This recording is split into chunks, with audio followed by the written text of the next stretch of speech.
جنگ روسیه با اوکراین عملیات تفتیش و بازداشت مهاجران در آن کشور را کاهش نداده است.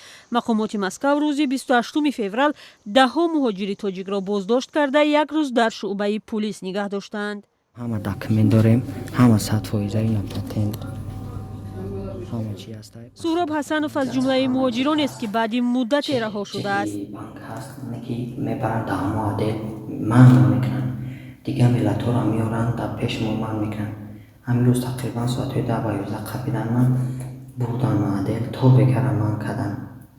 من خیلی یا برده باشه خیلی بگم که ها یا برده برای بیزور میکنن من تویش کارم قپن غم میتن و خدا همین پس راست ولی التماس خیلی کمتر همین در شما در گپ تا میگذاره برین کمتر گپ زنید بگین همین داکومنتاشون رو بیو 100% جوابشون تی. Он не будет буянить. Нет, зачем бьете? Зачем бьете? این هم صحنه بازداشت مهاجران از 2 هفته پیش است. مهاجران میگویند با وجود مشغول بودن روسیه در جنگ اوکراین تفتیش و بازداشت آنها کاهش نیافته است. هر روز ردی سخته در مترو 4-5 تا ملیسا میستن ارسای ایش میقپد میره با اوش داکومنت میپرسه. ایش میقپد دیگری مترو میره با اوش داکومنت میپرسه. با میقپن با داکومنت میبینن داکومنت با عدل میبرن من میکنن میگو داکومنت هسته که هم نزن میگه رفتیم.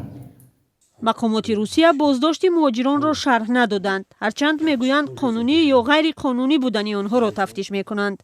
سفارت تاجیکستان در مسکو بازداشت و تفتیش مهاجران را تصدیق کرد. مسئولین سفارت میگویند بر اساس صلاحیت به مهاجران کمک خواهند کرد.